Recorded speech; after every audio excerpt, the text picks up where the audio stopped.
Ready start. मैं क्या एक दिमागी नक्सल हूँ? जब से प्रधानमंत्री ने लाल किले से पहली बार इस नए किस्म के इंसान के बारे में जिक्र किया, मुझे यह सवाल सताता रहा है। इस वास्ते कि मुझे लगने लगा है कि आगे मेरे जैसे कई लोगों के बारे में कहा जाएगा कि हम दिमागी नक्सल हैं, सिर्फ इसलिए कि भारतीय जनता पार्टी की विचारधारा का विरोध करते हैं और सरकार की कई नीतियों को हम गलत मानते हैं। मिसाल के तौर पर अगर कहूँ कि मैं कॉकरोच जनता पार्टी के स्कूल ठीक करो अभियान का समर्थन करती हूँ, तो क्या मैं दिमागी नक्सल की श्रेणी में आ जाती हूँ?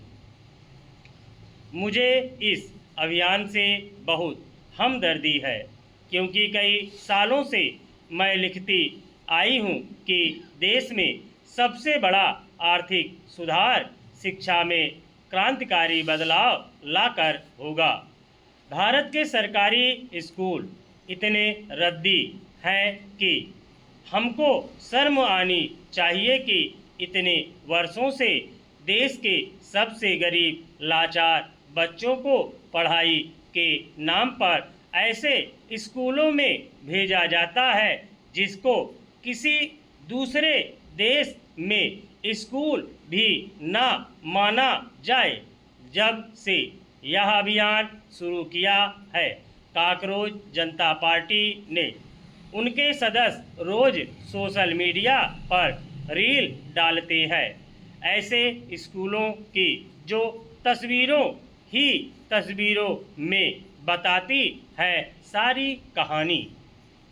इन सभी रील में ऐसे स्कूल दिखाए गए हैं जिनमें छतें गिरने को हैं, जिनकी कक्षाओं में ना बेंच है, ना मेज, ना शिक्षक, ना किताबें, और जिनके तथाकथित शौचालय इतने गंदे हैं कि कोई बहुत बेरहम शिक्षक ही होगा जो छोटे बच्चों को इनमें जाने पर मजबूर करता होगा।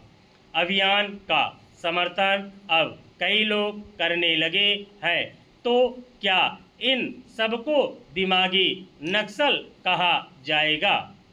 भारतीय जनता पार्टी के प्रवक्ताओं की बातों से तो लगता ऐसा ही है। मोदी के मंत्री तक कहते हैं कि कॉकरोच पार्टी का संस्थापक असल में छात्र नहीं, आम आदमी पार्टी का कार्यकर्ता है और उसको छात्रों की इस मुहिम से जोड़ना ठीक नहीं है।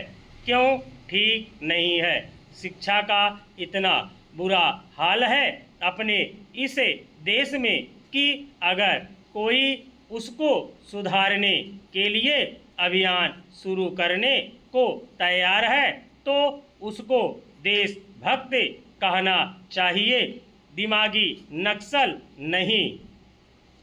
तो कौन है ये दिमागी नक्सल जिनको लेकर प्रधानमंत्री इतने परेशान हैं कि इनका जिक्र उन्होंने लाल किले के प्राचीर से करना ठीक समझा? मैंने जब एक दो भाजपाई दोस्तों से यह पूछा तो उन्होंने कहा कि दिमागी नक्सल वे लोग हैं जो माओवादी विचारधारा से प्रेरित होकर देश का विरोध करते हैं। सवाल है, कैसा विरोध? क्या सरकार की नाकामियों का विरोध करना गलत है? क्या यह देशभक्ति नहीं है जब मेरे जैसे लोग दशकों से कोशिश करते आए हैं शिक्षा में सुधार लाने की? हमारी सरकारी